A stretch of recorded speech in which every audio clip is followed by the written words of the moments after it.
each of you, I'm going to wrap up here. Each of you have touched on lessons that can be learned from this following the U.S. withdrawal in August. What are those lessons, and what are lessons then for the general public too as we continue to talk about this? We haven't talked a lot about women's rights, but I do want to touch on it very briefly because when we think of the discourses around Afghanistan, whenever we're justifying intervention any place, but particularly going into Afghanistan, it was about saving these blue burqa-clad women. And it feels like in the discourse amongst pundits, when we were withdrawing, there was this concern, like, we can't leave for so many reasons, but among them, what will happen to these poor women? Which is problematic in a lot of different ways. Not least of which that there are people in Afghanistan who are working to, resist or to create space or to create to promote women's rights. And I think for me, what I continually go back to is the importance of partnering with people in the place you're concerned about. I've done a lot of work on development communication, and whether we're going in with aid or with arms, whenever we intervene in a way where we've decided that we know what is best for wherever we're going, we are going to lose, whether we are trying to get a community to adopt a new kind of seed or democracy, right?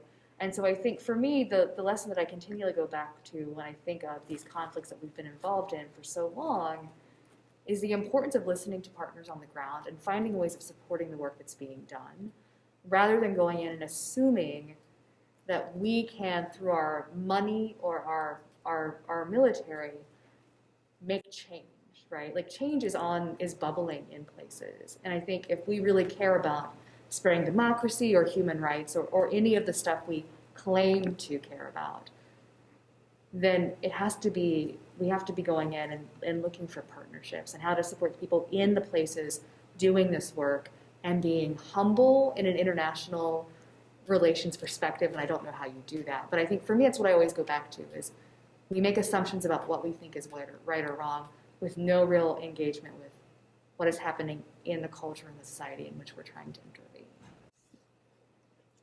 I want to hear your lessons. I have no lessons, man. I'm from Brooklyn. Actually, there are lessons. The assumption that we can create formulae that can work everywhere. We're going to go create a democracy in a society that's not individual based. And who do we choose as the folks we deal with? Westernized Afghans like Ashraf Ghani, who sadly had a degree in anthropology. And so those folks, how do the locals look at them? If we had, for example, Khalilzad, when the Bonn conference took place and they were going, okay, we're going to put a new government that's going to be okay and bring democracy. They had a choice to bring the king back. He was an old guy, but he had wide popular support. Instead, they chose Khalilzad chose Karzai. And he did something. Now, I do agree with Cole that before 1973, Afghanistan was a quiet place. In fact, it was labeled as the most peaceful nation in the world. I remember tourists on the streets from America, hippies smoking and walking around. So how did that become a country that was described as a Kalashnikov culture in the 80s? So I do agree that before there were these, this was a society, if it had left alone, it would have kind of developed on its own. And hopefully that may happen. But the lesson is this: our hubris, our arrogance, our political expediency really have not served us well. We've gone with regime change, which is what we've done in Afghanistan twice at least. We did it in Iran, that created what now America thinks is a major enemy. We did it in Iraq. Regime change has never worked.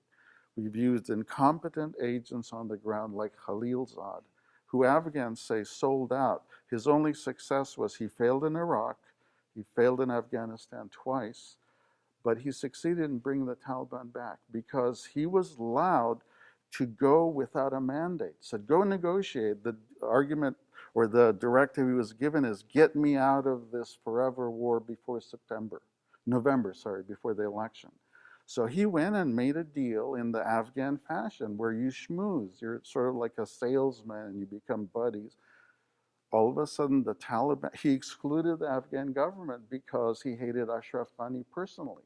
He also had eyes on becoming the president at some point himself, which is bizarre. He's an American citizen now.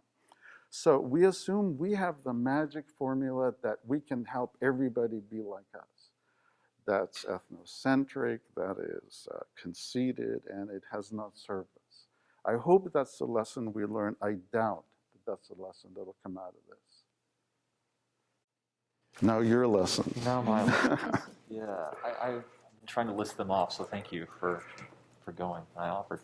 I think the first lesson that I would present is to listen to voices non-American in a moment of considerable crisis. The number of op-eds and news pieces and stories, when you look at the agglomeration, the collection of all these things that were produced after 9/11, there were a handful that said, what's happening right now is bad, right? And I think even if you didn't agree with the way in which that argument was made, to have a journalist or an essayist, interestingly, Hunter S. Thompson's one that did this, Susan Sontag lost her career for this, to speak out and say, maybe we should all take a break and actually listen and understand what the goal was of this. I don't think there was a country in the world, with the exception of maybe the Taliban, and even they, depending on how you read their internal memos, were caught off guard by 9/11 because bin Laden had told them he wasn't going to do anything, and then he did. At least some of them, not all of them, because again, the Taliban's complicated. But I think that to have someone say, pause, you're mad, you're upset, you argue this is going to be in self-defense, but what are you hoping to achieve? Because how do you know that when you're trying to move your pieces and play chess or checkers, your opponent's not playing Go or a completely different game? Right? How do you know that by acting, you're not reinforcing exactly what the hope was? That was something that was completely missed on the American public in the quest to see who could prove they were more angry and more patriotic and more ready to drop unholy amounts of firepower somewhere in the world. And you know what's interesting, it reminds me, the other reason I think it's important to listen to not just un-American voices, but so I guess I should add American voices as well, is that after the 1995 Oklahoma City bombing, there was an op-ed run the next day, I think it was in the Chicago Tribune, that said, I don't care which Middle Eastern country we bomb, we should bomb one. Yeah. And they probably had it coming. Now that's after the Oklahoma City bombing.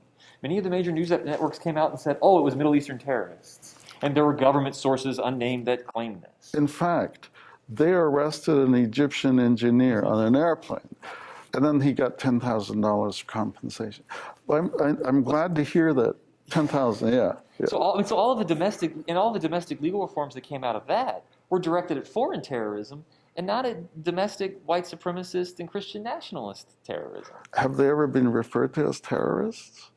Now there are a few writing about it. Very few. Right. Yeah. And so, I think there's a sense of listening to, Muslim communities were saying the day up, this wasn't, it's very obvious what this was. How did you not see what this was? And so, but no one listened to those voices. And so I think there's just this moment of learning to listen and understand both what was bin Laden saying, sure, fine, but also American Muslim communities, American non-Muslim communities who are minority communities. In Afghanistan, what are Afghan communities saying? What were the Taliban saying? Those conversations were lost. Mm-hmm. So that's my first lesson, is maybe a bit more listening. Second, to reconsider what American military power is capable of doing. And I can already feel some audience that they've made it this far in our conversation going, what do you mean?